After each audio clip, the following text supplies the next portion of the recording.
Chananan, chananan. Is SportsCenter.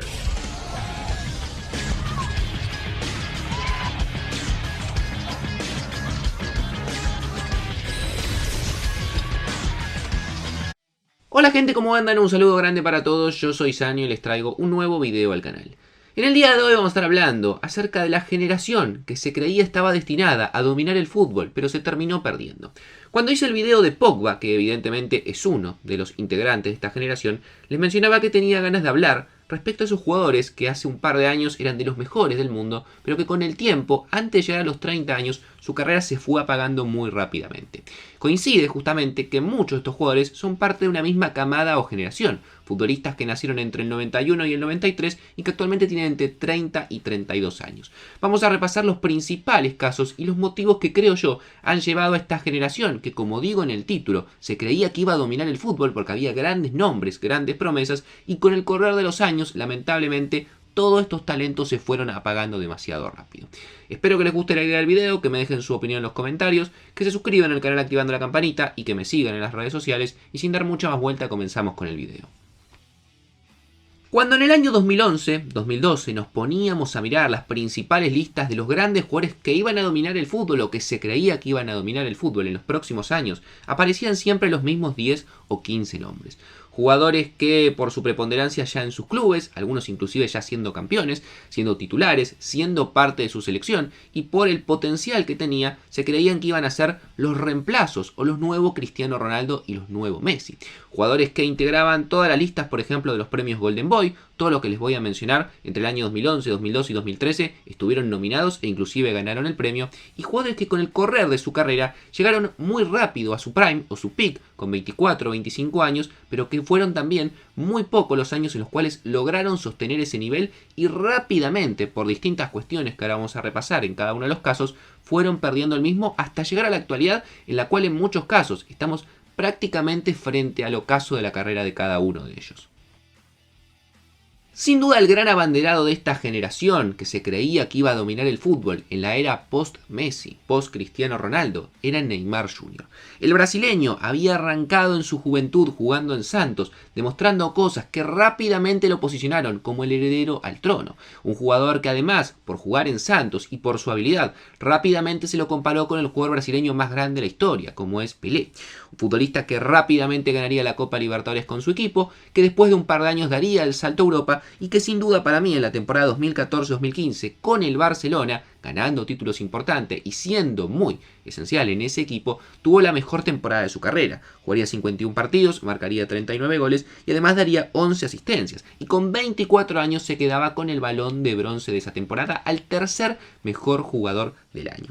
Sin embargo, a partir de ese momento para mí, poco a poco, paulatinamente, Neymar se fue apagando. Ya su siguiente temporada en Barcelona no fue lo mismo. A partir de su llegada a París, en esa transferencia multimillonaria, que al día de hoy sigue siendo el fichaje más caro de la historia, con 222 millones de euros, tampoco vimos esa versión de Neymar. Quizás por una cuestión colectiva, quizás también por un bajón individual, las lesiones no lo acompañaron, su actitud tampoco fuera del campo fue la mejor, y sobre todo su preponderancia y sobre todo su prestación para el equipo. No era un jugador comprometido, era un futbolista que cuando podía quizás pensaba más en la fiesta y no tanto en el equipo. Llegaron a que Neymar hoy en día con 31 años lo tengamos jugando en el fútbol de Arabia. Una picardía de un jugador que sin duda de toda esta generación era el que todos creíamos en su momento iba a ser el heredero al trono de Cristiano Ronaldo y de Messi, y probablemente iba a ganar más de un Balón de Oro.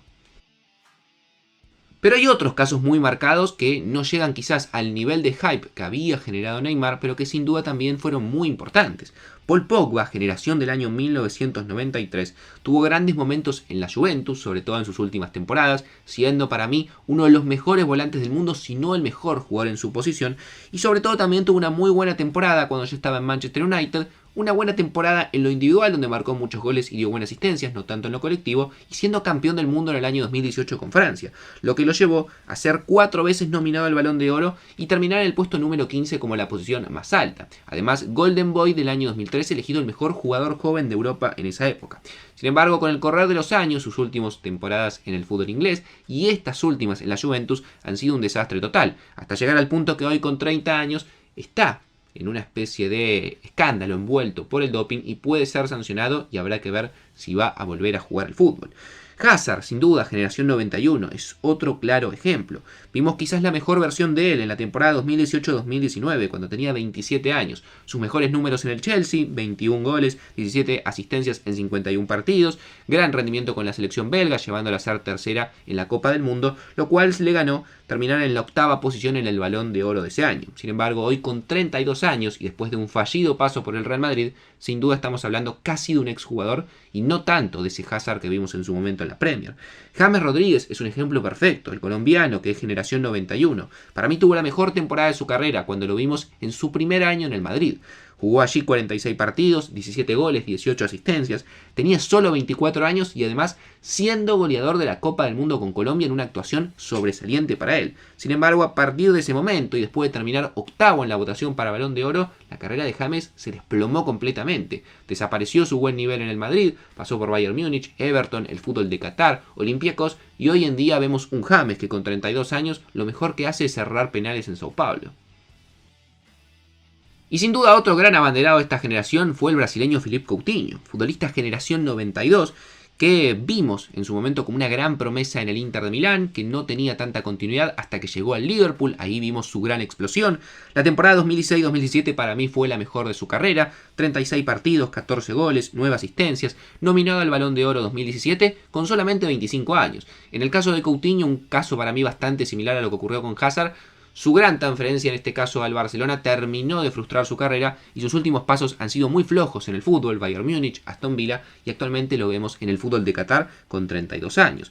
Y hay muchos jugadores más por mencionar. La generación 92 está plagada de ejemplos, algunos un poco más claros y otros realmente extremos. Sadio Mané, parte de la generación 92, hoy en día con 31 años jugando en el fútbol de Arabia. Y lo mismo con Marco Verratti, parte de la generación 92, hoy en día jugando en el fútbol de Qatar. Eriksen hoy en día en Manchester United, pero sin duda muy alejado de la versión que en algún momento prometía y mucho en el Ajax y después en el Tottenham, un jugador que también recordemos tuvo problemas de salud importantes relacionados con la parte cardíaca que terminaron afectando su carrera. Isco, que evidentemente está muy lejos de lo que fue esa gran promesa del fútbol español, que era de los mejores volantes del mundo en el Real Madrid, intenta reconstruir su carrera poco a poco en el Betis, también parte de la generación 92. Que hablar de Mario Götze, ganador de Golden Boy, campeón del mundo marcando gol en la final del año 2014, completamente perdido en el ostracismo jugando en el Eintracht Frankfurt, un jugador que hace años ha perdido el nivel que vimos en Dortmund o en sus primeros años en Bayern Múnich. El Shaarawy, que lo mencionamos hace poco, una gran promesa del fútbol italiano, también generación 92, que se ha perdido. Y quizás el caso más extremo es de Jack Wilshere, un volante que en su momento aparecía en el Arsenal como la gran promesa que iba a tener el fútbol inglés, también parte de la generación 92 y ya hace más de un año que se encuentra retirado. Hay otros casos que son del año 93, como Lukaku o Carrasco, que también creo que eran jugadores que en sus comienzos había muchísimas expectativas y con el correr de los años se fueron perdiendo. Lukaku todos sabemos todos los problemas que ha tenido y Carrasco hoy en día un jugador que se ha convertido casi en un carrilero, no ese jugador que aparecía como extremo con muchísima preponderancia en el Mónaco y que actualmente se encuentra jugando en el fútbol árabe.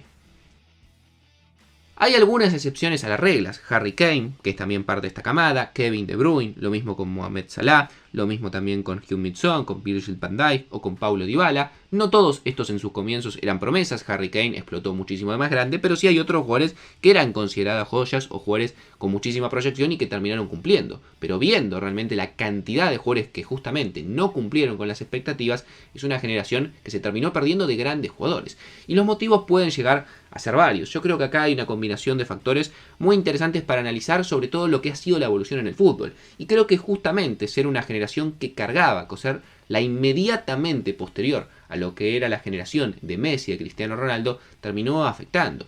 Una generación con dos jugadores extremadamente talentosos, de los más preponderantes de la historia, y que no pudo cargar con el peso de justamente tener que llevar esta nueva camada a ser los líderes del fútbol. Hoy vemos jugadores como Mbappé, como Haaland, muchísimo más consolidados, pero claro, sin tener la sombra de Messi y de Cristiano, que hoy en día ya están en los últimos años de su carrera jugando en ligas mucho menos competitivas. Messi jugando en la MLS y Cristiano jugando en Arabia. Mbappé y Haaland hoy en día son los dueños del fútbol europeo. Y si quieren también podemos sumar a Vinicius o a Bellingham. Pero evidentemente son jugadores que tienen muchísimo menos peso en su espalda que lo que era en su momento toda esta camada de futbolistas que tenía, sobre todo por ejemplo el caso de Neymar, que ser los herederos de Messi y de Cristiano Ronaldo. Y esto lo emparejo mucho con lo que ha pasado por ejemplo en otro deporte como el tenis. Fue muy difícil para la camada subsiguiente que salió después de Federer, Nadal y Djokovic, que eran los tres grandes jugadores, el famoso Big Three, poder obviamente tomar las riendas y empezar a posicionarse. Esa camada de jugadores se terminó perdiendo, de jugadores muy talentosos, pero al competir con ellos, al tener el peso de evidentemente tener que jugar y ser los relevos de esos grandes jugadores, no lo pudieron mantener, y creo que está vinculado también con una cuestión mental que estos jugadores no pudieron sostener o no estaban preparados para ello. Futbolistas que además se pagaron cifras exorbitantes en la gran mayoría, muchos jugadores que tuvieron fichajes de más de 100 millones de euros, con una modificación del mercado a través de la gran cantidad de capital que ha empezado a aparecer en el mundo del fútbol, árabe, petrodólares y demás, y que eso también ha puesto muchísimas expectativas sobre ellos, jugadores en los cuales se han pagado 120, 130, más de 200 millones de euros, y que a la primera de cambio que estos jugadores no jugaban como se esperaba o no metían 2 o 3 goles por partidos, rápidamente se los terminaba criticando, y eso llevaba con el tiempo al fracaso y a jugadores que rápidamente eran descartados como si no sirvieran. Más allá de esto que les comento, que creo que pudo haber afectado a estos jugadores, es muy llamativo lo que ocurrió, sobre todo con la generación del año 1992. Grandes talentos, grandes promesas, grandes jugadores que llegaron rápidamente a su mejor momento y que después su carrera se terminó apagando y que ya a los 30 años en muchos casos parecen casi exjugadores. Me gustaría leer su opinión en los comentarios respecto a estos casos y respecto a esta generación. ¿Qué creen que ocurrió? Que se suscriban al canal y que activen la campanita y que también me sigan en las redes sociales. Y sin darles mucha más vuelta, los estoy viendo mañana en un próximo video.